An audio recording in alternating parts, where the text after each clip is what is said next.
Welcome to 4Kids Flashback.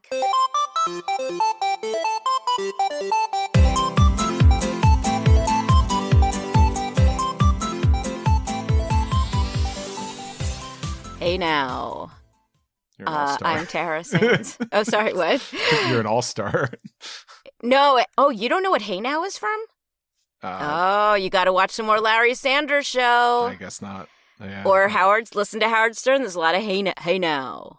Hey, I was watching Fox Box and 4Kids TV. I guess I don't think I was the Larry Sanders wasn't your. I don't even think I wasn't even the target audience for 4Kids TV. But alas, here I am. You were for a period of time. We should introduce I'm Steve ourselves. Yurko, by the way, and you're Tara Sands. That's true. You're listening to 4Kids Flashback, the show about 4Kids Productions. If you don't know that by now. Well, maybe you started with the David Sartorius episode. I don't know. Yeah, I don't know what you're into. Yeah, I'm very curious. Maybe you're a student of David's. Yeah. Yeah, and actually, okay, full disclosure, we are recording this intro after we recorded the episode, which is not always the way we work. But that would be cool if some of David's students checked this out. Their teacher is way cool. And what a good dude. So, and if I could stress, I think, a lot of our fan base are probably, voice actor fans and all that. And they'd probably see, David Sartorius, he was a writer and promo guy. You thought, I don't have to listen to this one. What does he have to say? You're wrong for thinking that. I will say this. I think we have a really great interview for you today. We talk about a lot of things. We even talk about like a few shows we haven't really had too much time to talk about. Go Ricky. We're not going to tell you where the lost episodes are. They're not in his house. His but apartment. It was actually really refreshing to talk about some of these shows, and I think David's got like a great memory. So I think there's a lot of fun discussions in this one today. Well, and also somebody who clearly grew up loving animation. You know what I mean? When he talked about it, I don't know if he thought of himself as a diehard animation fan, like as a little kid, but there was like such a sparkle in his eye when he talked about it, like the Scooby-Doo and all that kind of stuff that he grew up watching, which I think this fan base will relate to in a different way. For sure.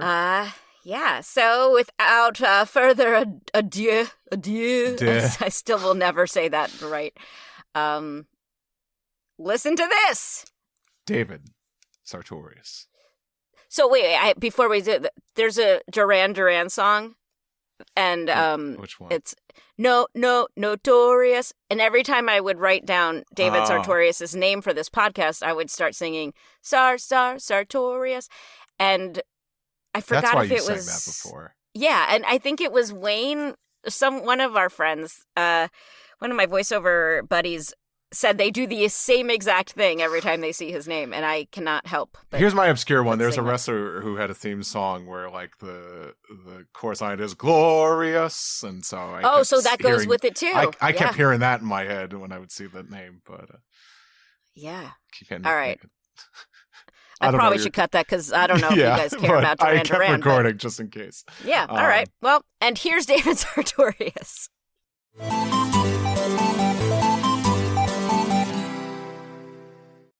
Our guest today is David Sartorius, who worked at 4Kids from, I believe, 2002 to 2010, starting out adapting scripts, and we'll get into the specifics of that, and then moving on to the promo department. I know we've had a lot of questions about the promos. They are very memorable from the 4Kids days. So welcome to the show, David. How are you? It is great to be here. I'm super excited. We're so excited to talk to you because you're our first. We definitely want to talk about the script adaptations, but you are our first guest from the promo department. So, oh wow, okay. Yeah. So we definitely have questions, but we should, I guess, go chronologically and talk a little about your writing background and how you landed a job at 4Kids. Okay, so I first went to work for 4Kids in the summer of 2002. This was around the time they were gearing up for the Fox Box, the big launch that fall. But I was also I went to work on Pokémon.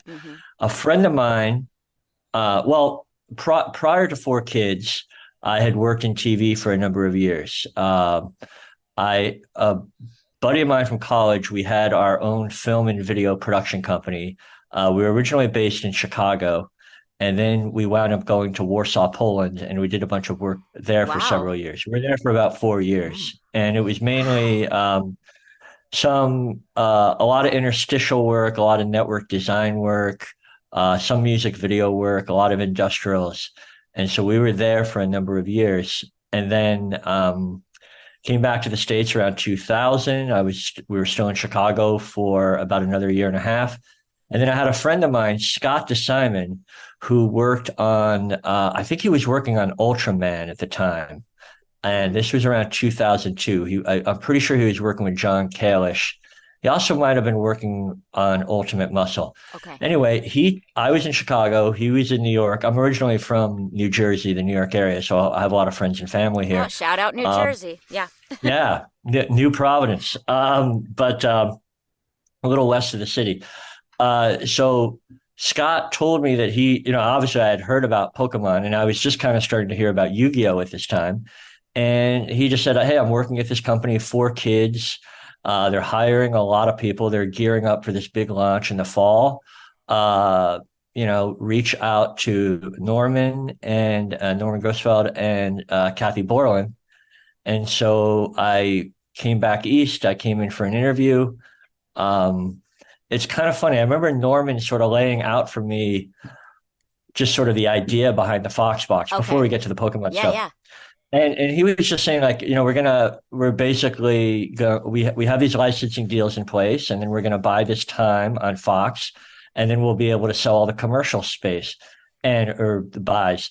And I just remember thinking, wow, that's just a great idea. Like it actually, yeah. if you work in TV long enough or any sort of aspect of media, you go in for job interviews and you're not really sure how they're going to make any money. And obviously they had Pokemon and Yu-Gi-Oh as your calling card, but I just thought that was a great idea. So that kind of sold me in terms of on the company. And then I wound up writing a speculative script. It was one of the tournaments.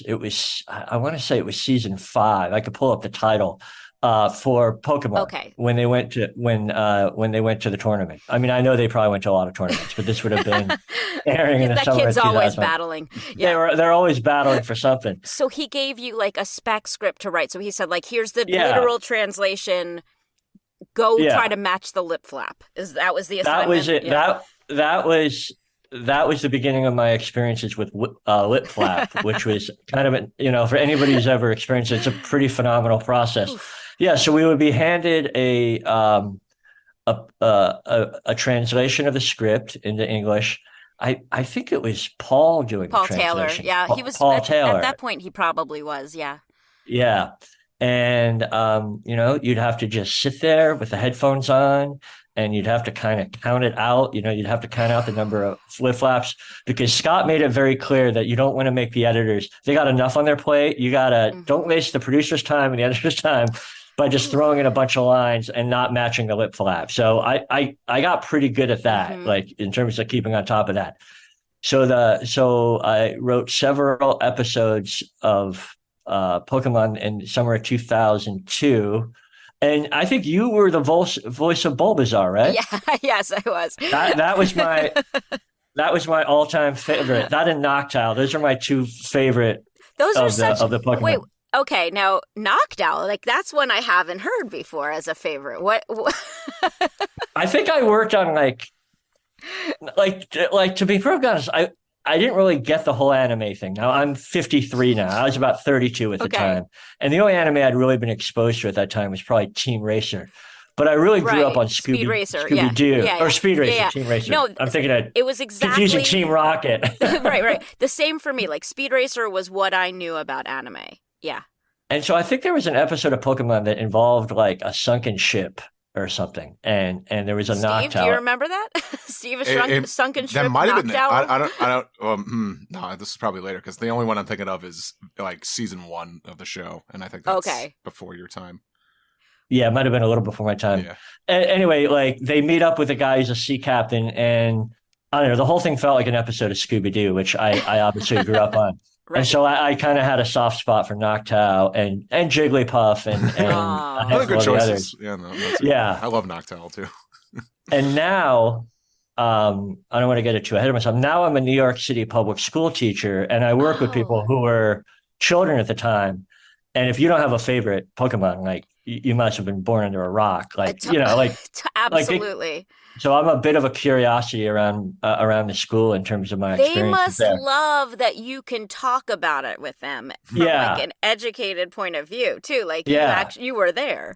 yeah. It's really fascinating, and yeah. I mean, they all know about, and these are the kids care about it. They all know Yeah, about it, yeah, yeah. and they're even aware, Parents. and Yeah. their parents and the people I work with who are about in their early 30s.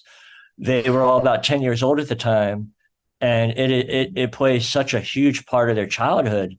Yeah. And it was just really great to hear it because, when you're working on it at the time, we're all kind of caught up in getting the work done. Right. You're not really experiencing it as a young child. And like that, the way I felt about Hanna-Barbera and the classic Warner Brothers Mm-hmm. cartoons.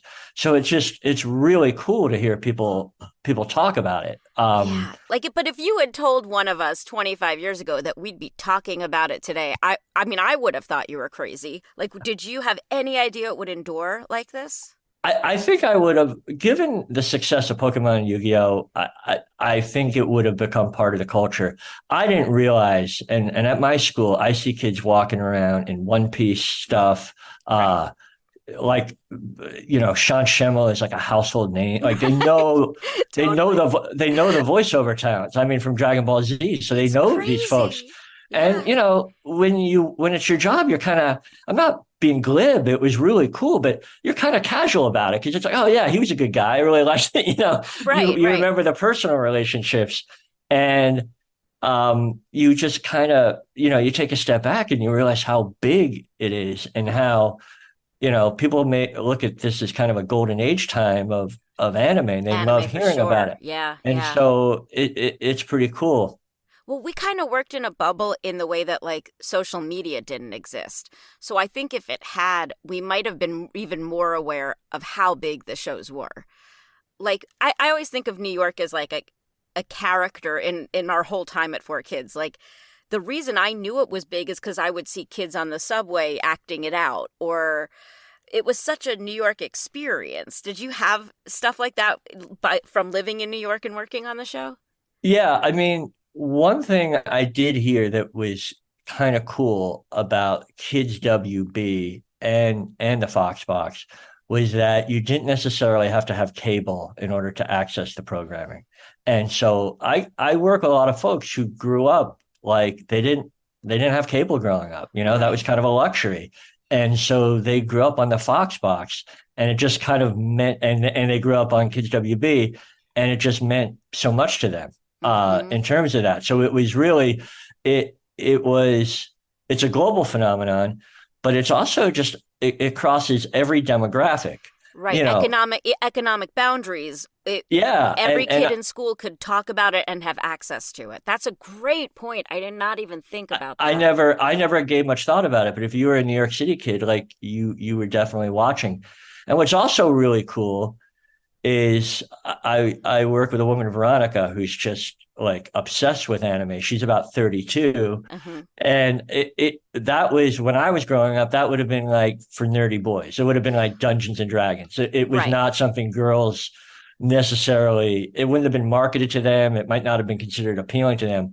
And it's really cool to see how that completely changed. How like Yeah. if you go to, I'm sure you experience it all the time. Like I don't, the audiences at the different Comic Cons and Conventions. conventions Yeah. you Yeah. go to are probably pretty span everything. Well, it used to be years ago, like when I first started going, the line to the ladies' room was always like empty, and it was great. It was like a perk. I was like, oh, at least I know I won't have to wait. Because, we go there to be guests and meet the fans and all that stuff.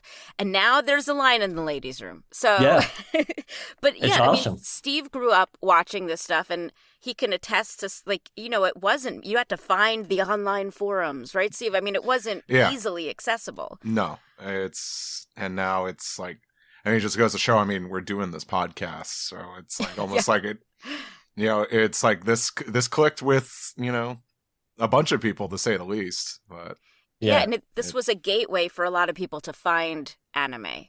So, okay. Yeah, completely. So you start there on Pokemon, which is like cool. Yeah. Yeah, no, that was like, when people say, what are you doing now? And you say, I'm working on Pokemon, they just like kind of their heads turn. Like, even if you weren't, you didn't have young kids or whatever, everybody knew what it was. And then I worked on that, I guess, for several months. The Fox box was launching. And then I went to work on Fighting Foodons, which I don't know what it was. I mean, I really love working with Jim Malone.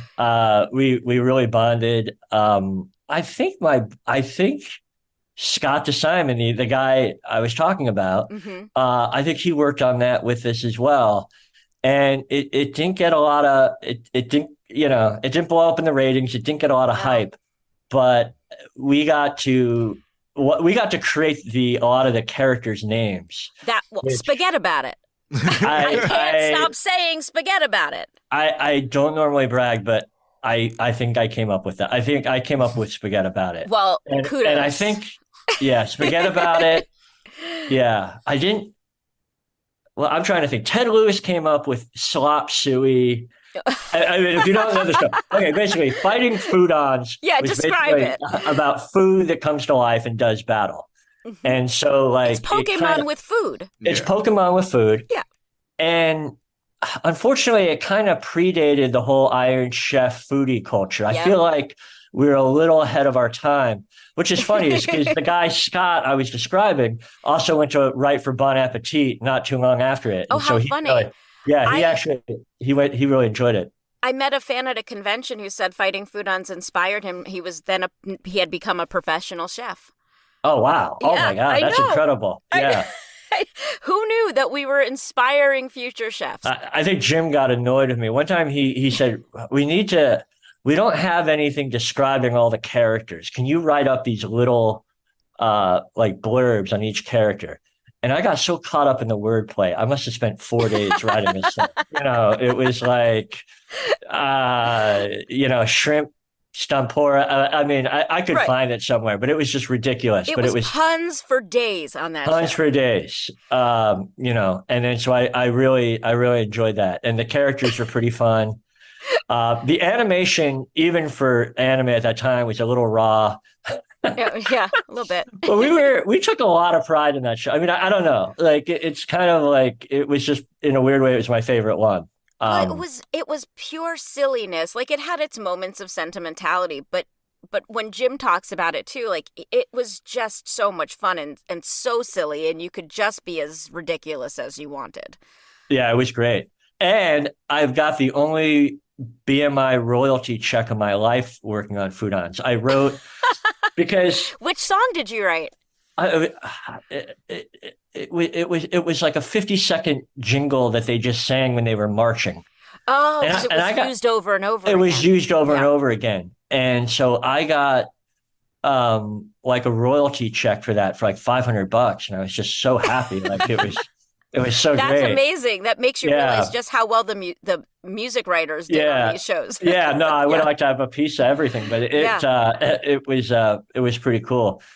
And then, so like, I guess, I mean, there were a lot of shows on the Fox box, and I think Foodons only had 26 original episodes, so we didn't really renew anymore. But I am glad to hear that, I think I'm kind of starting to realize like rare rockabilly or rare funk records or rare soul. People go back and find these weird shows, and maybe they develop a little bit of a cult following because they never really took off at the time. So they released Foodons a few years ago on DVD. A company did finally release it, but there's a ton of missing lost footage from 4Kids. So if you happen to find any around your house, you might want to hold out for the highest bidder. Yeah, for sure. Yeah, and Jason Lamb worked on that as well. I'm trying to.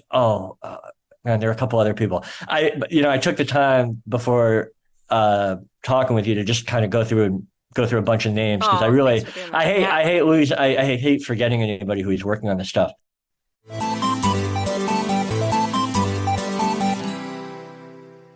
Every week since 2009, the One Piece podcast has discussed and analyzed the latest installments of the hit anime and manga series, One Piece. Now, you can see the podcast crew live and in person in New York City.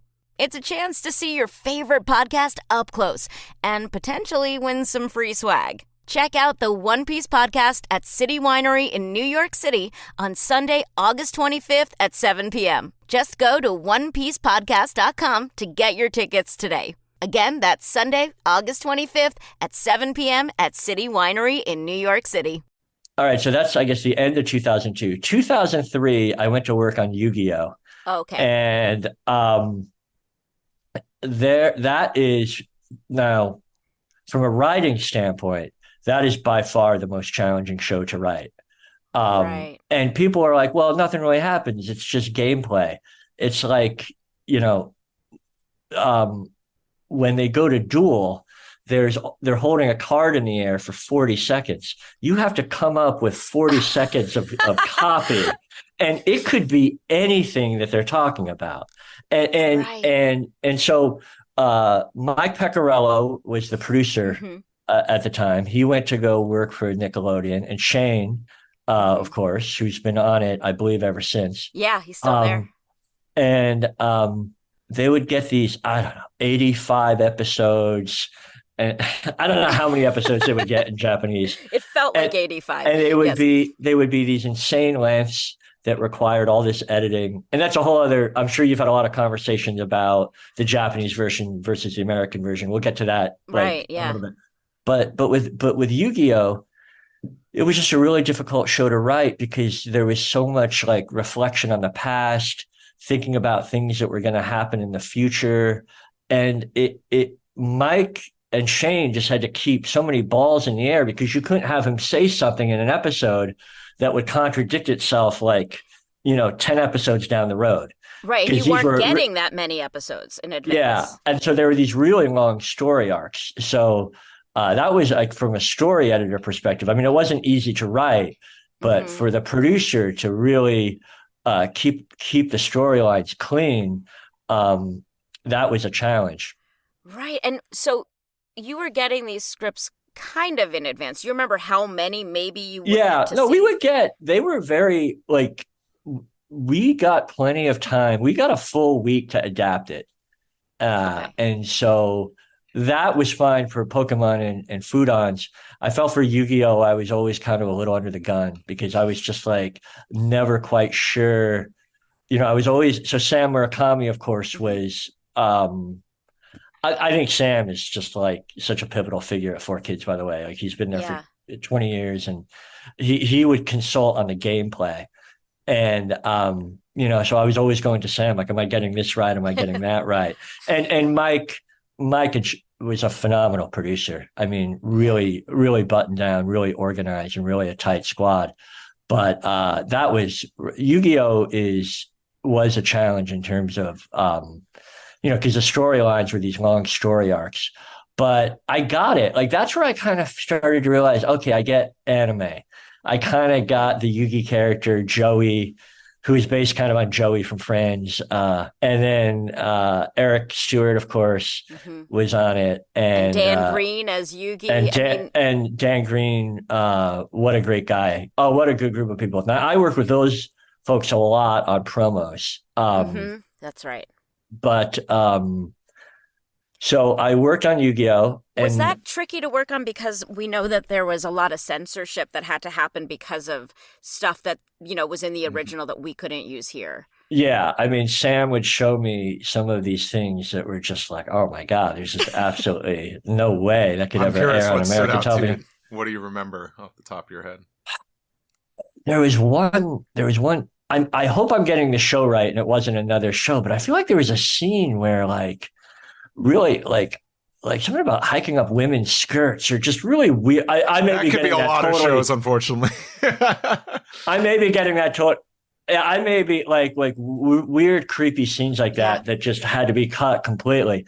Now, luckily, I feel like the running time on Yu-Gi-Oh was pretty long, so we had, we obviously we had to get it down to 22 Right. minutes, so we had a little room to play with. With some shows, we didn't have that, and that was a challenge. Yeah. I can't. But I'm sorry, man. I can't remember.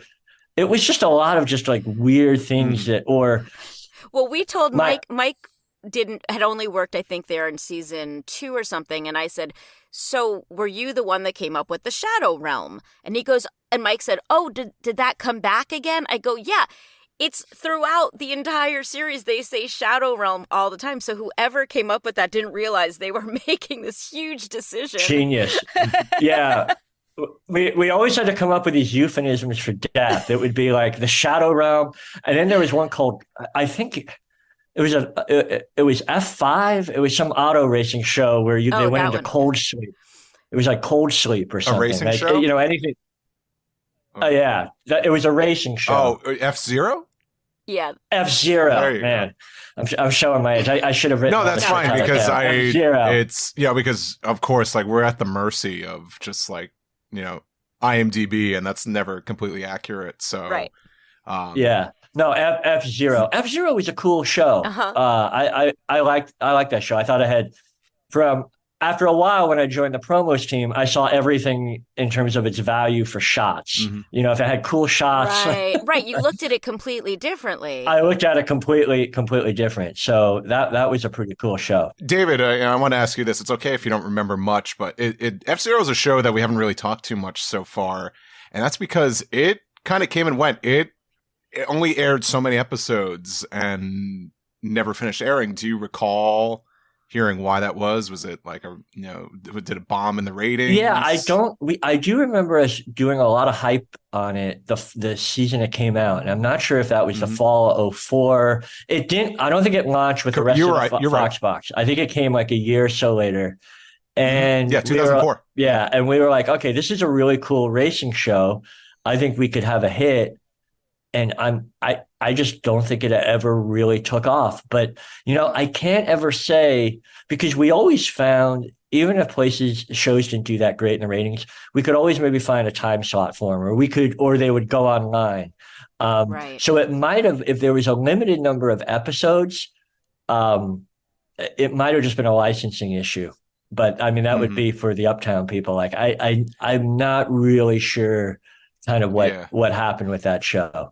I hate to ask you another specific question about it, but it just came to my mind because you worked in promos as well, and I'm curious, involved in this at all. I remember in the fall 2004 season, there was 3 new shows that were being added to the lineup, and I think there was a promotion where they wanted fans to vote, like which one you wanted to see a week early. Yeah, I did not. Yeah, I think it was Winx Club. Who else? I think it was. Someone might correct me, and then I'm going to hear about this months later. I think it was F-Zero, One Piece, and Mew Mew Power. Oh yeah, that 2004. That would make sense. That's totally right. Yeah. And the only reason why I bring this up, I'm curious what the consensus is, and I could be wrong. I could be theorizing way too much, but I remember paying attention to that, of course, because One Piece I was invested in seeing, and One Piece was always in the middle, and I remember seeing that poll online. And F-Zero was dead last, and Mew Mew Power was like winning by a landslide. And then the following week, Foxbox was like, "Hey, F-Zero won," and it's like, and One Piece still premiered when it did. But the interesting thing is, if I can recall, man.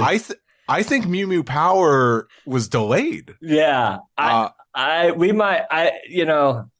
if Norman Grossfeld is listening to this, I don't want to get in trouble with him, but we might have put our thumb on the scale for that one. We might have had. Yeah. I can't prove it, but oh my God, that actually kind of sounds familiar because okay. I'm sorry, you're my guinea pig here, but that's very possible because we started really. It's interesting. I mean, obviously the internet had been around for a while. I can't remember what year they started streaming shows. It went from the Fox box also to 4Kids TV. Right. around what was that, 04, 05 maybe. I think like early 2005 they Okay. shifted to Yeah. that title. I think by February it changed to 4Kids TV. So yeah, that might have dictated that could have played a role in our decision. But I'm not 100% That's sure. very funny. I never heard that before, but that sounds very 4Kids to me. Yeah, I mean, you kind of had to chase you had to chase your dimes. Yeah. And I think with that show too, just summing it up, it's like there was it was a tie-in because it was a Nintendo property. Yeah, a game came out later that year. That sounds totally So, about right. When you're working in promos, that's short form, so it's more like your background before you came to 4Kids. Yeah, I had worked much more as a copywriter and working on shorter spots. So one of the first things I worked on, okay, so I joined the promo department, I think around the fall of 2003. And so one of the first things I worked on was a tie-in to the movie Sinbad, where Brad Pitt did the voice, and it was Sinbad the Seven Seas. And so we did a tie-in. That kind of went nowhere. But in terms of the promotion. But then we started doing, I remember Norman had an idea for a promotion. It was called You Baby, Zoo Baby.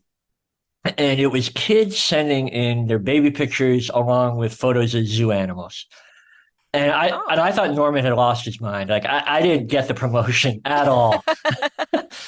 But of course, it was pretty much the biggest promotion we ever did. Like it was just kind of off the charts in terms of, yeah. So someone was getting all this mail then. Yeah. So all the stuff was going to the 4Kids. That must have been, I think it was going I wonder whose job that was. Yeah, that's a good question. I don't remember whose job that was. And then another Norman idea that I worked on, and which wound up being a huge project. It was called Super Brawl Weekend. And Norman was just like, hey, I want to have all the Foxbox characters or all the 4Kids characters fighting each other. And I'm like, how are we supposed to do that? He's like, just edit the footage and it's going to be a bunch of, one guy punches the other and then you cut to the react. And so you're going to edit all the footage. That's a lot of work. It was insane. I think I wound up spending the night there. I think I actually wound up doing an all-nighter at the 4Kids Studios, but and you gotta be so familiar with the footage. Oh yeah, I basically I was just basically creating all these selects. I probably went through I created all this bankable stuff from the Turtles, Sonic X, Shaman King. And so the whole premise was they would do battle and then they would win or lose and then they'd go on to the next tournament. Oh my God. And that was that was a really fun. We did that 2 years. That was a really, really fun promotion. And that would air Super Bowl weekend? Yeah, and there was no missing that deadline. It was just like, that's the Super Bowl was on, so that was kind of what it was. Another contest. I'm curious if you're familiar with this one at all. This one probably involved like Konami too, but there was a Shaman King art contest to design a character that would appear in the game. Do you remember this? That was really cool. Yeah, I remember. I think I was working on that with Brian Simmons, and that was a great. I think that did very well too. Like, how many people were involved in like the judging process? Were you involved in that at all, or was that more above you? That's a really good question. I mean, I think Norman would have been a part of it, but I also feel like the graphics department was a part of it as well, and I really want to give a shout out to them. You had Ryan Kelly, Paul Bakash, Robert Bruce, who married Yoshi, who worked on okay. They got married. Oh, I didn't know that. They were a 4Kids romance, and they have married and have kids. So so it's Paul, Ryan Kelly, Robert Bruce, and Jenna Braca. And they had a lot of work to do. That team. They had a lot of work to do, especially Ryan would spend an incredible amount of time. I think it was probably One Piece where you had a character with a lollipop in his Sanji. mouth. And he had Yeah. Sanji, and he had to basically in the Japanese version, it's a cigarette. So he had to go through frame by frame. Crystal Marcus's job was to spot all the cigarettes. Oh yeah, Crystal was Crystal was a great person to work I mean, with. So many interesting, weird jobs that came out of this. No, I appreciate. No, it's good that you gave those people a shout out. I just asked about that contest because the reason why I ask is because I was a finalist in that contest. You were? Oh no way! Yeah. What? You waited till now to tell me this? I was waiting for a good time to tell this story. Tell this story. Okay, so what did you draw? What did you send in? Because the contest, I think it was for the Game Boy Advance game, Master of Spirits. It was, yeah. And Master of Spirits, yeah. wow, yeah. And now, wait, do you want your revenge now? Is that why you agreed to be the host of this podcast? Yeah, I want to know why I wasn't picked. No, but the whole thing was like design a character, and the finalist, the character will be in the game. And I was a big fan of Shaman King, so I entered. And looking back, my entry wasn't great. It was like an amalgamation of like just a bunch of other anime I liked. Like he was like a ninja, so he looked like he was from the series Naruto a little bit. He had spiky hair, so he kind of looked like he was from Dragon Ball Z. And then one day after school, my mom gives me a package that came in the mail, and the letter, and on the top left it says 4Kids Entertainment, and it was like, you were a finalist. And what it would be is like, your drawing is going to air on TV, and they sent me a free copy of the video game. But that's awesome. I think the drawing aired between 8 a.m. and 8:30. I was not up yet. I missed it. You slept through it. Oh man. So contests must have been a big deal for you guys, because that's like automatic content for promos, right? So we did a little Bow Wow. We did one with him. Oh, right. Oh, wow. He was on. It was like, it was kind of like, come up with your own rap.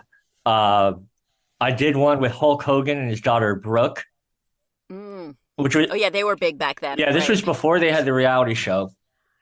And Al Khan had done some licensing deals with Hulk Hogan back in the 80s. Because he did a lot of wrestling. He did a lot of wrestling stuff. So Al, I guess, kind of set this up. And I flew down there for the weekend, and we just did a bunch of spots. And this was when kind of Brooke was putting a record out, and so that was kind of a fun project. You must have done the William Hung promos too. No, you know who did that? You're separating yourself from the William Hung promos. Oh no! I wish I had. No, that was Michael Hegney. Michael, and it's interesting. How did he not bring that up? Okay. So they flew Michael out and to record. I think William Hung. I think he kind of had a hit with Elton John's Rocket Man. If that was kind of the song he was known for. It was. It was Ricky Martin's "She Bangs." Oh yeah, what am I saying? He was the terrible American Idol kid. Yeah, but he kind of went viral before going viral was like really a thing. Yeah. And Michael flew out to Berkeley and went to I remember this. They recorded him, William Hung, at Fantasy Records, where Creedence Clearwater Revival recorded all their records, like all these famous jazz musicians, like the Charlie Brown. William Hung. And William Hung. Vince Guaraldi, the Charlie Brown Christmas album was recorded there in the 60s. And William Hung. And Michael Hegney doing a promo with William Hung. So he got that. And no one was more shocked than William Hung to be there. Yeah, it was exciting. And then we had a lot of really fun promos. One year I had I wrote a song. Going back to the whole, now when you write a song for promos, you don't get any royalties. So it's kind of a drag. But I did write a season opener, kind of like a tease for the season called "What's Cooking on Kirby," which summarizes what's going to happen in the whole season. And I got to work with John Siegler on that. And so great. Mm. I mean, Are you a musician as well? I mean, I played drums growing up, Okay. but it was one of these things where I kind of had a melody in my head, and and then I kind of described it to John. And so John Siegler, pretty much, he and Lou composed almost all the music at 4Kids. Yeah. John was a really fascinating guy. I mean, we interviewed him. Oh, yeah. wonderful. Yeah, John's a great guy. He played with Todd Rundgren's Utopia. Mm-hmm. He toured with Hall & Oates. Yep. He's a real rock star. Like, I mean, you'd walk in and you go into his, he had his studio in the back of 4Kids, and you'd go back there. And I was like a kid in a candy store, just pictures of him with like Roger Daltrey. His studio seemed to be like the happy place. For people. Yeah, no, I didn't want to leave. And you have for a guy who was so had done so much. When we wrote that song together, he was like a little kid writing a song for the first time. He was wow. And I'd never written a song before. Just nicest guy in the world. Got really came up with all this great stuff. And so I think you can. I do. A number of years ago, I set up a YouTube channel. It's just my name. I think it's David Sartorius Media on YouTube. And you can see that video and some of the other promos that we did. I posted a lot of that on YouTube. The funniest thing is that I'm going to steal it in a little. As soon as this is over, I'm going to steal it. It's all that. Then that might trigger some more promo ideas.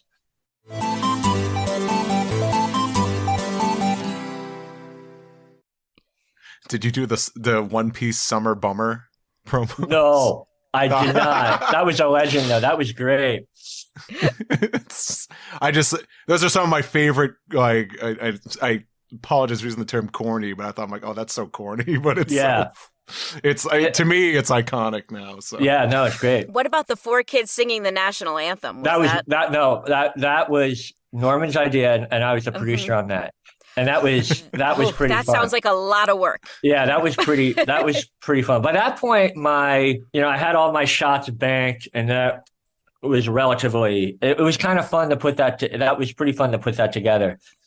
And then you edit as well? I should have asked you that before. I didn't really start editing until later on. I mainly worked on, I'm really glad I brought that up, because I brought up the graphic designers. The editors I worked with, especially in promos, was Dave Etzold, Jordan Potos, who edited I remember editing a brilliant, I think it won an award, a trailer for the Ninja Turtles movie. So Chris Guido, who is a really great guy to work with. Now, Chris and Jordan and Rich Cronenberg, who worked on the Turtles as well, those guys were mainly they edited the series. And Denitsa wound up editing later on. But Dave Etzel was my main editor on pretty much all the stuff that I worked on. And he was he was a real young guy. He was probably 23 when he started there. But he was a fantastic guy to work with. And he's still editing. We did I think of all the things I edited, the promos that I did, I was most proud of a spot called Whacked. It was Viva Pinata. And it was a season. It was basically a parody of The Sopranos. And, this fall, somebody's getting whacked. And it was just like we borrowed all these lines from classic mafia movies and put it in. How funny. Yeah. And how funny that you could get away with that, but like the guns and the cigarettes all had to be edited out. But the Sopranos references were okay. Yeah, well, it was like leave the stick, take the candy. And right. It was a lot of like, how funny. Yeah, so that was fun. Viva Pinata was a really cool show. Yeah, I mean, again, more lost media. It's just such a shame. I think it's a little more available. That one's available. No, okay. I'd say some seasons of it are on Amazon. So.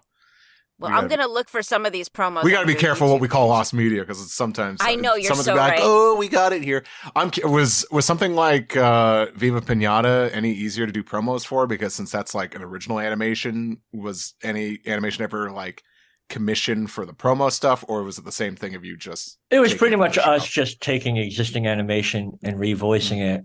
But that's a really good point. Because of that, I feel like that animation was more difficult to dub. Like it was more like to insert other audio, insert To other audio, rewrite for. to rewrite Yeah. for. Yeah, anime tended to lend itself more to that because the animation was a lot more detailed and a lot more. Yeah, I think it was harder to do that. The Turtles was fun too. I worked on a ton of Turtles promos. Were you working with the movie studios as well? Like, did they have you doing the show and the movie, even though that was a different company? No, we would usually be working with whoever had a cross promotion. And so it would be like Konami. And then one time we did a Yu-Gi-Oh thing with Blockbuster, which is kind of funny all these years later. Ooh. And then some movie events. We did a Mr. Bean movie event. We did a Spy Kids. I think Brian Simmons, who was a creative director for a while for the promos team, did the Spy Kids. And then we had a really talented creative director come on later named Michael Berkman, who okay. Yeah. And Jeff Blankman, who is like the main guy in the promos department, who is really a great guy to work with. He worried. He's a guy who had to get the reel out every week. The deadlines, and kind of served as the liaisons with us and standards and practices. But Jeff was an interesting guy. He had a sports television background. He had been a producer at the Lillehammer games in 1994. Wow. And then he kind of knew Norman. Everybody kind of knew Norman from different places in Norman's career. Yeah. Norman really brought a lot of people together. Another thing about Norman had a show, WMAC Masters, which was just totally crazy. It was just like, we've heard. It was like nonstop, just karate, and it was really over the top. I got in a lot of trouble because we would cut these promos together, and it was just dudes kicking other dudes in the heads. And then her name was Ruth. Ruth would from Standards and Practice would always get on our case about kicks to the head and all that kind of stuff. But I remember that very clearly. How did you work on that? If you weren't there at that point, so no. So I'm sorry. WMAC Masters was a live action show that I think Norman had directed when he was in Florida. It was in like the mid-'90s, Mid-'90s, right? yeah, because there's like an OJ reference in one of the episodes. And so but no guns and cigarettes. No guns and cigarettes. There was an OJ reference. So we kind of brought that back and like maybe you brought that back for promos. No, we brought back a lot of shows. Like, wasn't it like maybe brought back and like aired like at 7 a.m? Yeah, or something? Yeah. We brought that back. I had no idea. That might have been around the time like shows like Huntig. I might be getting really deep now. Wow. Huntig was a show, and this is like Go-Go Ricky. This was a little bit. Then there's like the Cramp Twins, and there's like a bunch of those other shows too. Yeah, now the Cramp Twins were like turnkey. We just aired them. We did some promos for the Cramp Twins, but we didn't have any hand in the production of that. We didn't have to, revoice anything or do anything like that. Those were like they purchased them. Yeah, it was put them on, licensed and it was, out. Yeah, and I'm trying to think. I really like working on the Winx Club too. That was like a fun. Oh. That was just a really fun. Yeah. What are your memories of Winx Club? I don't think I worked on Winx. Yeah, I don't think you ever did. I moved to LA in 2005. That's I wondered why I didn't. Suddenly I wasn't there. Yeah. No, because I remember you were part of, Yu-Gi-Oh, Pokemon, but I did not work with you as much on the voice end. And I'm kind of wondering why, because if you were still there, you definitely would have been on Mew Mew Power and then all the girls. I missed all the girls and shows. Musical Do Re Mi. Right. Yeah. Magical Do Re Mi. Magical Do Re Mi. Listen, I'm sorry. once they canceled Fighting Foodons, I was out of there. Yeah. I'm just kidding. No. Did you work on Funky Cops at all? I did some promos for that. I got a kick out of it. Yeah. I didn't quite get the premise. Like, how many kids would remember like 1975 Starsky and Hutch, but I loved it because that was I was a little kid in the 70s, but it was you know a what? staff favorite. It was a staff favorite. All loved it. Yeah. Yeah. But I overthink that stuff. Like kids it's cops driving around in cool cars. Like kids aren't really like getting into the details of what year it took. I didn't. The older kids are, but the little one. Yeah. Like Steve was sort of an interesting age because he was, well, you can tell him. I'm sorry, I can't speak for you.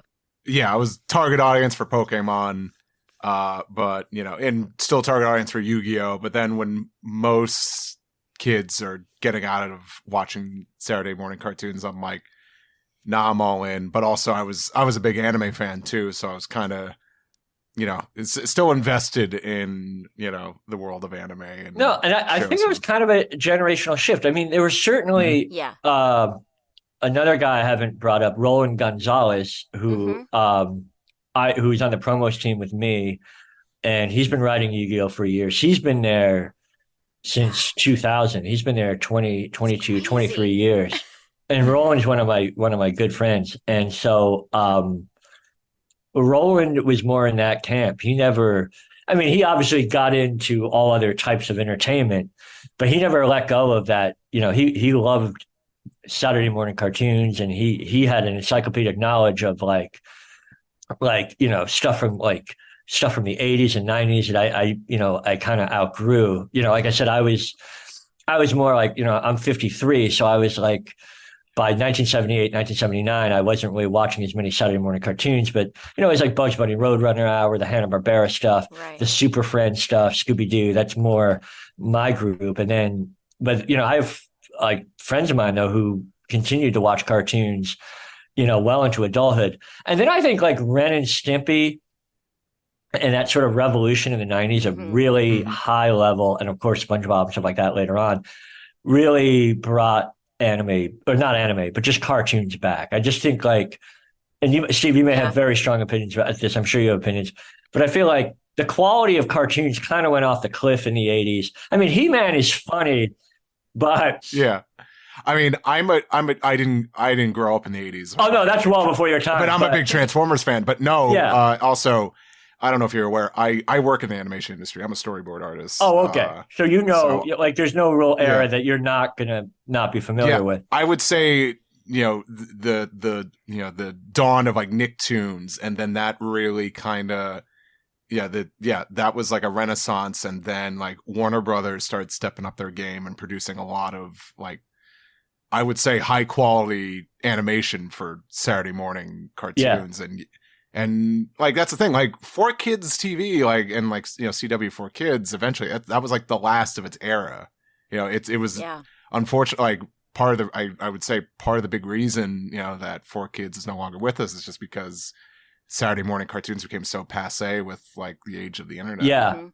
And it's interesting because I love Saturday mornings cartoons so much that to have a cartoon on at 10 o'clock at night, it's like that's an interesting. It's like drinking cider in July. Like I'm very much like like a time and a place kind of person, and it's just like to me watching cartoon and not that I certainly will watch SpongeBob if it's on at 10 o'clock at night. Now I've kind of changed my outlook, but you're right, Steve. Like once kids were able to kind of consume media at all different times of the day. And you had Nick and Cartoon Network on at all different times of the day. That whole idea of a Saturday morning, like wake up before your parents have gotten up, get your bowl of cereal, get in front of the TV. That completely, that was kind of a dying thing. And it was kind of an old fashioned thing, even in the early 2000s when we were doing this. But it's something I always loved. But you strike me as an animation fan. I remember when I was about 4 or 5 years old, my mom took me to a documentary, and I've never been able to find it. I'm sure it's easy to find, but it was a documentary on Warner Brothers, on Chuck Jones, and like all the guys who created those great classic Warner Brothers cartoons, Looney Tunes. And, as a little kid, I never really cared for Disney because I always just thought it was babyish. I'm also the youngest of 3 kids. So when you're the youngest, you always want to be a grown up. And for me, like Yes, yeah. Bugs I'm a and little the brother Warner, too. Yeah. yeah. So Mhm. Bugs and the Warner Brothers stuff, I just like I always latched on to that. Like I just never got Mickey. Like he just seemed angry all the time. Goofy. I like the Disney features, but the cartoons, Yeah. like there's It didn't speak to you. Yeah. Mhm. there's a Disney cartoon where like Mickey is painting Pluto's picture, and he puts a gun on him because like a fly is landing on Pluto's nose, and I'm like, you know, Mickey, man, you're just a jerk. Like I don't know, and I never. Bugs Bunny is at least open about it. Oh no, He's, like he's got charisma. But in your lifetime, you will meet a foghorn leghorn. You will meet a scheming Daffy Duck. These right. are real people. Like you will meet these people in your life. I don't know. Anyway, make a long story short, I was never as big of a Disney guy, but that was the kind of stuff that I grew up with, and so I always had a love of cartoons. But it's interesting because you work in the industry now. Mhm. I bet there's probably not a single person at your job who doesn't have a background like similar to yours. Whereas like at 4Kids, you had serious animation fans, but that intergenerational animation thing, I don't know. Terry, do you know what I'm talking about? Like I feel like You mean anime specifically? anime specifically, Yeah. but like that We didn't grow up with that. Mhm. like yeah, whereas like I think like there's a culture where like video games, it became cool to carry it into your adulthood. Whereas like I didn't think, like video games were just like games that you played when you were a kid. And then I think there's a huge shift. So like Yeah. I think the people now, like if I were to question like my 35-year-old colleagues for watching cartoons and being into anime, they would look at me like I had three heads. Whereas Right, like it's natural for them. from older generations, I think that changed. And that's going back to another great thing.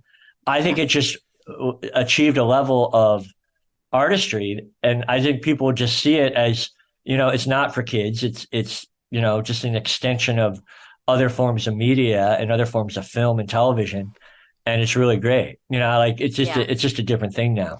Well, also, Steve's generation at a certain point could watch this stuff whenever they wanted. So they could learn it and memorize it and watch it, consume it in a different way than you and I could. Without a doubt. Yeah, that's a really great thing. You're going to have and as an artist to really be able to absorb yourself in how it's being done and, how it's being sequenced. That's really great. That was a big game changer for sure. Yeah. I want to get back to you here and enough about me here, but you're apparently you've had a character in Yu-Gi-Oh! GX named after you. Yeah. Love to hear the story behind this choice. All right, so I tell this story two different ways. I like to tell people that I had a nervous breakdown working on Yu-Gi-Oh! And that out of sheer cruelty, they named a character after me. That's kind of like, maybe if I have a couple of drinks in me, that's the story I tell. But I think the reality of it is that I think Sam or maybe Sam Murakami or Mike Pecorello just said, hey, we're going to use your name for a show. Like, I don't think I had a choice in it. It's such a good name. It sounded like a villain's name, and I was flattered. Like I thought it was really cool. And Maddie Blaustein, yeah, wonderful voiceover talent. Yeah. I think did the voice of Sartorius. I may be wrong. No, am I wrong? I don't know. We'll look it up. But let me. Yeah, you're right. It was Maddie. Yeah, Maddie was. Oh, Maddie. Yeah, Maddie was great. She was great. Yeah. Maddie was really great to work with. Doing this podcast, I never realized it at the time that like some of the characters and some of the cards were named after the writers. Members. Yeah, like Roger. What was it? Slifer. Slifer. Slifer the Sky Dragon. Slifer the Sky Dragon was named after Roger. Who do we have on? Who's Roy Goldfine had one named after him too, right? Oh, I think he did. We're interviewing him soon. Who was there was another one. It was the eyeball with the hand. Give me I think. Oh, okay. But Sartorius, so your name is so iconic that recently I was doing conventions with like Greg and Wayne and those guys, and I kept hearing them say your name, or they kept saying Sartorius. And I asked one of them, like, before, when I knew I was going to interview you, I said, guys, I got to ask why, like, what were you saying about David Sartorius? Is there anything I should know? And they go, no, he's great. We just love saying his name. That was a great group of guys, like Wayne, Ted Lewis is another person. Yeah. Who I shared an office. At one point I shared an office with John Toohey, who was a longtime Pokemon writer, and they were working on probably Kirby at that. Yeah, Ted did the voice of Escargoon yes. on Kirby. Who Escargoon was great. He was a cross between Paul Lynde and Archie Bunker. Like, you'd have to ask Ted, but there was I forgot who he definitely said. But it was a hybrid. Yeah. It wasn't just a straight up Paul Lynde impersonation. It was a little like a little Archie Bunker thrown in there. So good. And Ted's like one of the funniest people I've ever worked with. Amazing. He's really great guy. And another great writer was Matt Durdick, who worked on... Yes, and that's who I was thinking of. That's who it was. Durdick is... Matt worked on Ultimate Muscle, which I thought was a really, really funny show. That was a really good one. And still shocking that it got on the air. Like, I did. The amount of stuff, I did a Mr. Butts, or not Mr. Butts. Monsieur Cheeks. Yeah, Monsieur Cheeks promo that somehow made it to air. You're right. It is weird what made it to air and what did not make it to air. So were you dealing a lot with either the original Japanese team and getting these things approved, or the censor at the network? Like, who? It seems like you were interacting with a lot of different people. So on the TV show stuff, they would send it. You would have like a tape room, and then they would have the Japan original, and then they would have. And then they would provide me with like the transliteration. And so you would watch it in its original form. I'm trying to remember if what I was adapting, it must have been edited down to at least 22 minutes. It must have already. By the time you saw it. Yeah. Right? Now, whenever somebody asks me about the adaptation process, I always think of an episode of Yu-Gi-Oh! Where... No, I'm sorry, an episode of Pokémon. And they're on their way to a tournament. And there's a whole scene where they're hitchhiking, which is already problematic on American TV. Like, you have 3 children hitchhiking. Totally. And so some guy picks him up in his truck. And he's got all these barrels. And they get on the back of a truck. And there's a whole like kind of comedic scene where the barrels go flying. And that's kind of the intro to the show. All right, stay with me here. They're on the truck. The truck takes them to an airfield where they get on a plane to fly to the tournament. All right, you see them at the airfield, and they get off the truck. The guy driving the truck, the guy who gave the kids a ride, waves goodbye to them. They wave goodbye to him. They get on the plane. Team Rocket, of course, has snuck onto the plane and caused all this mayhem. The plane gets to the new location, lands, and then you see them out at the airfield waving goodbye to the guy in the truck. So I'm writing this, and all of a sudden the guy in the truck comes back, and I'm like, what do I do now? Like, it would be like you hitchhike to JFK, guy gives you a ride, you get in the airplane with the truck, fly to LAX, and then wave goodbye to the guy in his truck. Zero continuity. And so you would have these things. And I think that might have been a time where we just left it in because we couldn't cut any more from it, or I can't remember. But you would have that answers a lot of people's questions about why did this, like, people have very in-depth questions for us about, like, why did you do this and this? It's like, that's the way we got it. Yeah, like, sometimes you just couldn't. And we had to keep it for some reason. I can't remember why, but it was just sometimes. And at a certain point, like, that's not the hill you're going to die on. You're going to, right. You're on a deadline and you have some stuff to finish. But yeah, but I know, and I'm sure you've heard a lot about it, but and there was a lot of criticism, even back then, of purist. They would say that 4Kids was butchering these great anime originals and all this. And Yeah. I don't know how you felt about it, Tara, but I mean, I'm sure you've heard about like. Well, Steve was one of the, once And he got Steve, old enough, Steve was one of them. and I totally see both sides of the argument, but like, we got to get this thing on the air in the United Right. States, and there's just certain things you can't have on the show, and then running times are an issue and all that. But then I think at some point, now I may be getting this I wrong. know what you're going to ask. Unedited versions. Yeah. Yes. And I can't remember what our streaming capabilities were back then, because I don't know how many, none. like none, yeah, compared to now. So I can't really remember. I do think there was a point where kids could go on our website and watch the Japanese originals, but I can't quite. Oh, I don't know about or that. Maybe but not. I know they made, so what they did was they made unedited versions of a couple episodes of Shaman King and Yu-Gi-Oh! And did sell those DVDs so that for the purists. And we're actually going to talk to somebody who worked from the home video department. Oh, wow. That's great.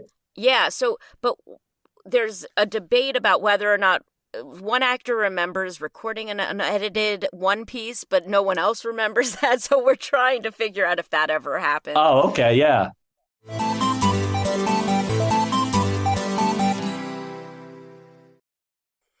Yu-Gi-Oh! And Shaman King were the only ones that had DVD releases of these uncut dubs. So, and each one of them had the promo for the other on the DVD. I don't know if you remember doing those. I actually think we did. I'm not sure if I worked on those specific projects, but that is the kind of thing we wound up doing a lot of, like cutting the promos that would air, like coming this, like upcoming releases. That became kind of the bread and butter of the promos department. And Toys R Us. There's a lot of Toys R Us we promo stuff we found. Yeah, we did do a lot of Toys R Us. Who else did we do? And they were like extended. I found someone sent me the DVD, the footage from the DVD for Toys R Us, and it's all these like extended promotions for each show. So I was like, and now when I watch that, I think, oh my God, how much work for the promo department. Like that's my mindset now. And I think some of that work also fell on some of the show producers and editors. I think they had, I seem to remember Denitsa working on some of that as well. You may want to ask some of those folks, but I think some of that stuff was shared, like that wasn't entirely on the promo department. Shared. I think like for the individual shows, that was kind of on their to-do list. Did you work on I know Sean Schimmel was like the mascot for the promos at some point. The Fox Box. Like he was the Fox Box. Sean, or were you on Yu-Gi-Oh at that point? I mean, I worked with Sean a lot as a voiceover talent. And I absolutely, man, I love Sean. Man, he would come into the booth so high energy. I loved it. I loved it. Like I remember one time, actually it was that national anthem when like for the 4th of July, and I had to do a bunch of promos, and we had a thing on like little known facts about the 4th of July, and one of them was that like 200 years ago, fireworks didn't have any color. And there was no color in fireworks. I don't know how. They just made noise. I guess they just made noise. They were like explosions. They didn't like light up. And I can't remember, but I just didn't have a workable joke going into the booth. And Sean was just in the booth and he just made a joke. And he goes, well, in olden days, everything was in black and white. Or he just made like jokes that were just like off the cuff. I'm not saying he was funnier than that, but but he would just come up with stuff in the booth that was just fantastic. And sometimes it was a lot better than any of the stuff we ever wrote. And so like he like freestyled. He was always a really, really fun guy to work with. And Wayne and Mike Pollock did a lot of great. He was the actual announcer voice. Mike was he was like kind of the classic announcer guy. So he did, when I did the Super Bowl, Super Brawl rather, promo, he did all the announcing work for that. And then like Lisa Kaplan, There's I so don't many. know that one. Okay. There's so many. Yeah, there are Yeah. there are a lot of folks. So that Foxbox mascot, was that before your time or after your time then? The I'm trying to remember when that Foxbox. was. So I was working on kids on Yu-Gi-Oh and Pokemon when that first launched, but I was there when we did that mailer for the Foxbox. Like we mailed it out to people. It was like a box and it had Right. all that. Oh, that's right. Yeah, that would be kind of an interesting keepsake if somebody still has that. I wonder if any. Oh my God, that would be. I bet, amazing. I bet, I Yeah. bet a fair number of people would have that. It was kind of cool. And then, yeah, and then, so I was there until 2010. Mhm. And what's kind of a funny story. So I worked for a few more years in TV. I went to work for CNBC for a couple of years, kind of more on the production side. And but I wound up today. I'm a New York City public school teacher. I was going to ask how you made this. What an amazing transition. Yeah. So I went back and I got a master's in education. It was part of a program here in New York City called the Teaching Fellows. And I did 2 years at Long Island University, which is in downtown Brooklyn. And we had our graduation ceremony in May 2018. And the guy delivering the commencement speech was Al Kahn. No. Stop it. Stop it. It was just like What? full circle, like Okay, totally wait, crazy. I have so many questions. I think Al's like Norman. He just knows everybody. And I don't know, like, Well, okay. I just have a couple questions. First of all, 4Kids had closed in 2017. So the fact that they brought him in to speak in 2018 is very strange to me. this was at the graduation for my school, not at Fort. It was no 4Kids event. But had he gone there, I don't think there was a lot of goodwill about 4Kids at that point. So that's the only reason I'm surprised. I'm not really sure if he was friends with the chancellor, or I cannot remember what the connection was, why he was. That is very weird. Al spoke at the Long Island University Brooklyn campus 2018 commencement ceremony, and it was in the Barclays Center. And so it was just like, wow, there's my old boss. Did you see? I do have a question about it, because I did not ever see him when I was there. The only time you really got to know some of the uptown people was like at the company Christmas party, which were legendary. And right. Sometimes if they were downtown, Sam Murakami, who kind of had worked as a writer, was kind of the game expert. He was actually a big guy behind. I don't know if you've talked about Chaotic.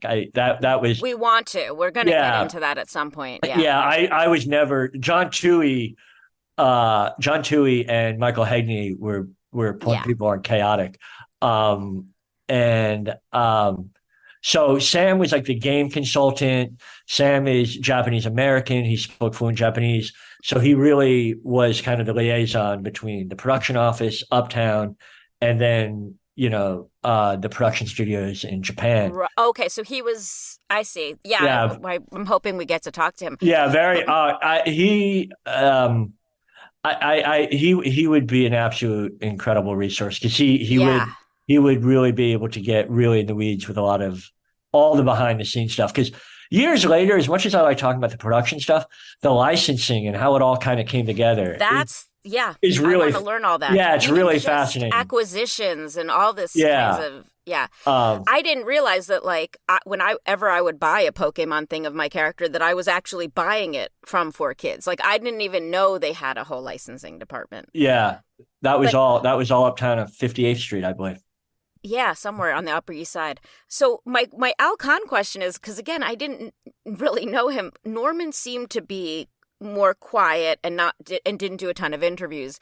And Al would go out and say things like, kids aren't reading a lot, so I don't think manga's going to do very well. Were you guys hearing this kind of stuff that was going on at the time? I mean, Al was kind of, Al would sometimes wind up in the New York Post. He was kind of this big personality. Yeah. Norman, I feel like Norman always had a really good relationship with him. I think Norman did a really great job of kind of shielding us from, That's like, the impression because I've I mean, let's gotten. be Yeah. honest. I mean, some of our shows did really well, others not so well. But the production off the licensing is where the money is. So like Yeah. he really, I think, kind of protected us in terms of not always being at the mercy of the licensing folks. And they're not bad people. I'm just saying, those are two. It's a different motivation. Those are two different motivations. So you need. You need people who are really on top of the licensing, and then you also need strong personalities on the creative side. And I think like Norman really, Norman did a great job of kind of, like letting us do what we do.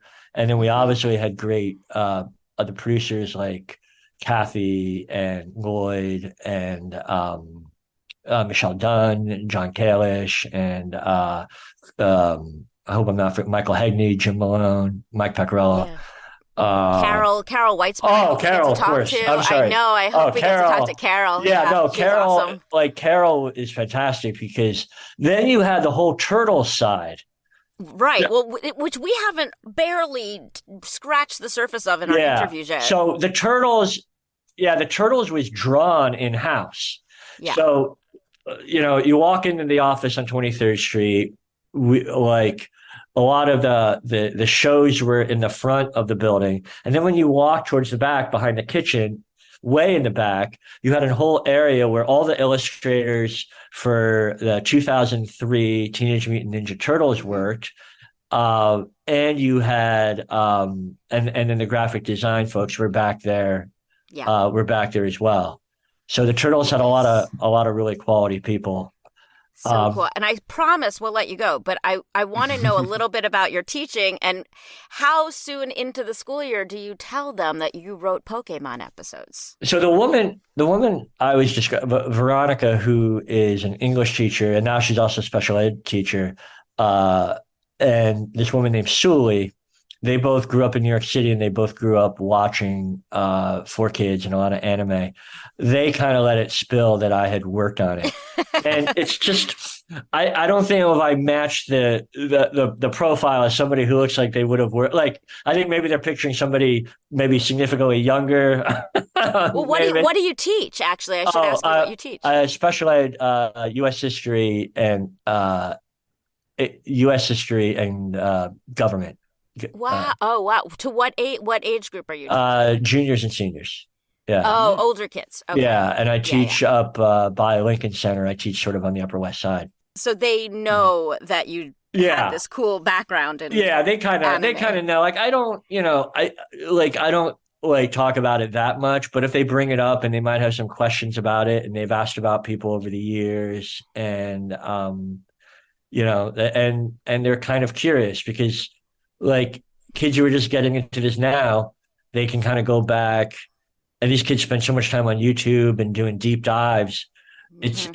They have access to so much stuff that they're able to kind of find out about 4Kids and Kids WB and the kind of the programs that were being created. And obviously these properties are still active and popular. Mm-hmm. So that makes a big difference. But it's interesting. Like, I don't remember One Piece being as big then as it is now. Like, certain properties have really, I may be totally wrong now. I don't know. One Piece, he can explain. Yeah. One Piece had a big uphill battle, and I wouldn't lie. Part of it is due to it being adapted by 4Kids. I don't think they're entirely to blame, but it was an acquired taste. Well, because it was a different show for children. I mean, Norman himself said that acquiring it made no sense. He wasn't part of that process. It wasn't a children's show. So another company then took over, did it more appropriately. Yeah. And that's the boom. Yeah. That kind of sounds familiar. And David, I'll just be honest with you. Like, I don't even think like One Piece is like only really truly like started to kind of like become like a hit here. It's only been in the last maybe 2 years. That wow. Like okay. Finally, that's interesting. Like, it's always been popular, but I'm a longtime One Piece fan. It was niche despite it being big in Japan and even in like Europe. Very it interesting. took a while to finally catch steam. And I think now that's the thing. Now, like me as a One Piece fan, I'm just as surprised seeing people out wearing One Piece shirts as you are. So. Yeah, no, I see and the Dragon Ball Z stuff I've seen for years. That's pretty common, and of course Yu-Gi-Oh, like that's all. There's nothing that's very common to see, and and Pokemon is still huge. Like everybody has their favorite. Sometimes for an icebreaker in class, it'll be like, what's your favorite Pokemon character? And every has one. Oh, I love hearing that's so sweet. So I go with Bulbasaur or Noctowl or Jigglypuff. Yes. But yeah, it's cool when kids, ask me about it. I'm happy to talk. And it was such a great place to work. I mean, like we were on staff. We had benefits. Like I don't know if a job like this would exist. Like many jobs like this exist anymore. Right. It was just one place like that, like where you could run to the music department down the hall, where you could. It just was magical in that way. And I mean, just folks I've been friends with for 20 years. I mean, so many great people to work with. And so, the reason I had to write down so many names is I just wanted to get people straight and try to remember at least some of the shows that they worked on. And that's so nice that you did that. And we were all, and people socialized a lot. Like it was like a family. Oh, yeah. I mean, the parties were good. Yeah, I'll just say it that way. Yeah, were good. Not for kids. It was a really fun, really great time of my life. And working in that, we were on 23rd Street between 5th and 6th Avenue, right down from the Flatiron. And it was just so great. A really fun time to be in New York. You must be the best teacher. I hope everyone has a teacher like you one day. Oh, I appreciate it. Man. Do you enjoy teaching? Is it? Yeah, I do. The transition was, I don't know if you know any teachers, the transition was very challenging to go from even working in a newsroom or working in TV.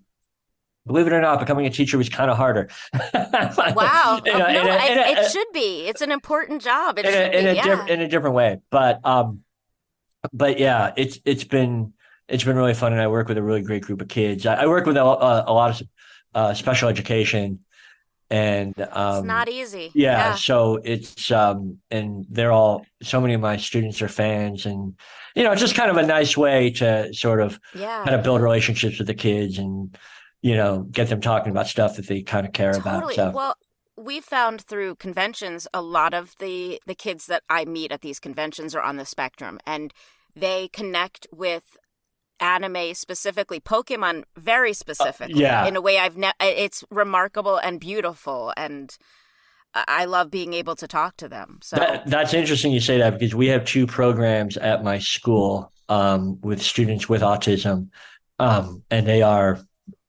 Yeah, they're very into Pokemon and talking about that, and so it really kind of connects with them. That's really interesting. You should say that, because I've noticed not as much necessarily. I mean, they're into a lot of anime, but Pokemon specifically, there's a real connection there. Yeah. Well, thank you so much, David. We will finally let you go. But oh no, it's been a treat. I hope I shed some light on some 4Kids history. Oh yeah, it was a lot of fun.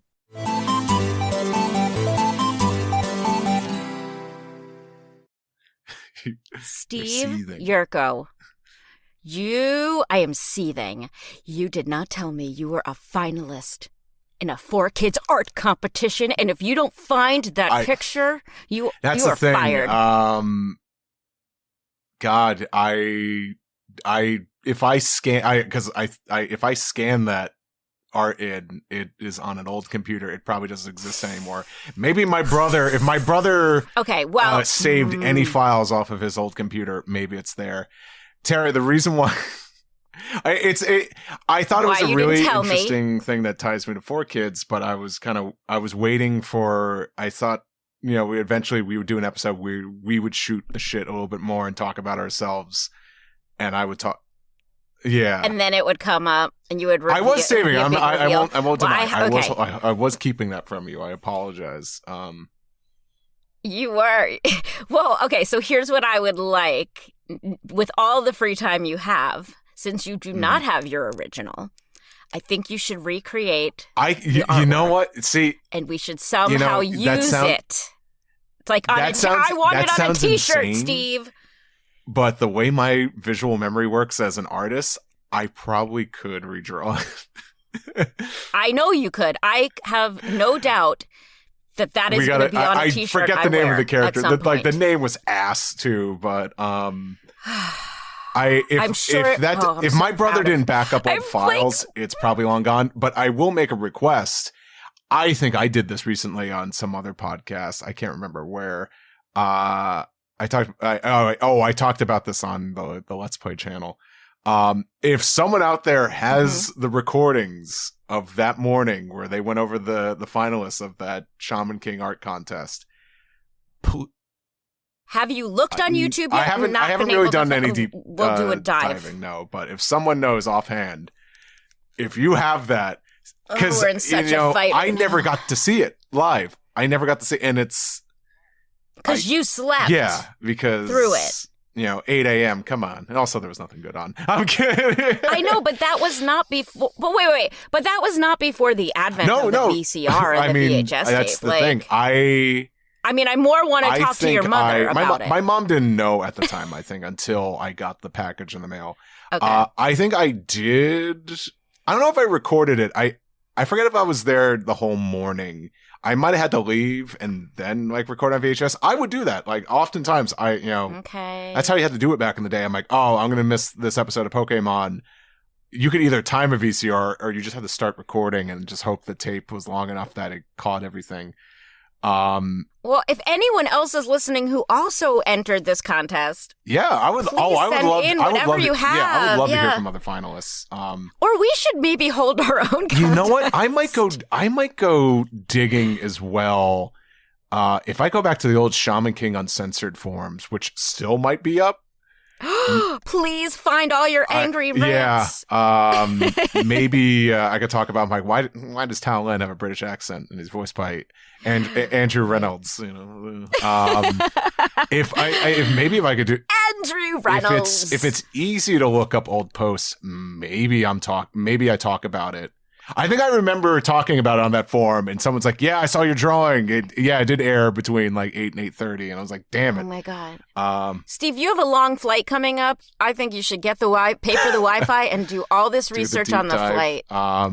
Not to reveal too much about our plans, but Tara and I have talked about this. We eventually want to do episodes. Well, really, I just want to do an episode where I just interview Tara because Tara's got plenty of stories to tell. I am sure everyone is sick of me by now. No. And if you're not... And then Tara also was like, well, I want to interview you too. And I'm like, but I guess I have more stories to tell about 4Kids than I realized. But well, you also never told me about the 4Kids 5 band, which I would have liked to know about. I did not know that was going to be important. That's the thing. God, that's the beauty of the show is you never realize what's going to be important. So it's a good thing I spent some of my time watching all these shows. Well, and it's good that you still have a few secrets up your sleeve. I think that's sort of the healthy thing. That's the thing. You can't give away everything at the beginning, and then no one's going to come back. No one's going to go to... Don't give away that cow. No one's going to go to our website, 4kidsflashback.com with the number 4. To listen to more episodes. No one's going to go to our Patreon at patreon.com/4kidsflashback, also with the number 4, and kick us $5 a month to listen to episodes ad-free a week early and check out some other exclusive video content we got on there. They might not go to our online store where they could buy some merch with our logo on it. With that Steve I drew as an adult. He didn't win a contest yet, but I might submit it for something. Wow, I really want to read. I just want to redraw. I would love to find it. Actually, it would be fun. It would be funny for me to just do it from memory and see how well I do. Well, you know what? That's the order. You should first draw it from memory, and then if you happen to find it, see how close you are. Yeah, How cool. Well, Darren or somebody did mention that there was a baby contest that, I think his cousin entered or someone's kid, but I think it was different than the baby contest, than the baby contest we just talked about, but I'll have to ask. Didn't submit to the baby contest, but you did not. Man. All right. This has been a 17-hour show, so we will wrap this up. Yeah, I think this episode was deceptive. You probably, maybe, and this is nothing against, this is nothing against David. People thought like, this guy just worked in promos. Like, what does he have to tell? Oh, no, he had great stuff. I'm totally going to mention this in the intro and talk about how you should be listening to this one. But if you're still listening to this episode, I thank you, because I think that this is a good chat. That's a great point. Sometimes I think their job titles, it might be deceptive because people might not know exactly what that entails and that they do have a story to tell. And I think a lot of people are excited about actor interviews. And for me, that's not necessarily the most exciting stuff. It's the behind the scenes stuff that I like. All right. On that note, everybody, we are leaving. But we'll be back. Yayo. We'll be back next week. And what will we do? We'll catch you next time. I shouldn't have said next week, because that sounds too similar to next time. I know you set your. I usually set you up, but I don't know. I was like assuring people we'll be back for another one. For another podcast. I'm leaving all this in. Okay, and you can't. We'll catch you next time. Bye. 4Kids Flashback is a production of Maji Media, hosted by Tara Sands and Steve Yurko. Producers are Zach Logan, Tara Sands, and Steve Yurko. For more information, go to 4kidsflashback.com. That is the number 4. And if you worked at 4Kids and have a story you want to share, please email us at 4kidsflashback@gmail.com. You can find us on social media at 4Kids Flashback, and to listen early and ad-free, head to patreon.com/4kidsflashback. For podcast merchandise, find links on our website and Linktree. As they say on every podcast, if you liked this show, please subscribe, rate, and review, and tell your friends, or 4. If you want to check out other Maji Media podcasts, go to Maji, MAJI.media. Thanks for listening.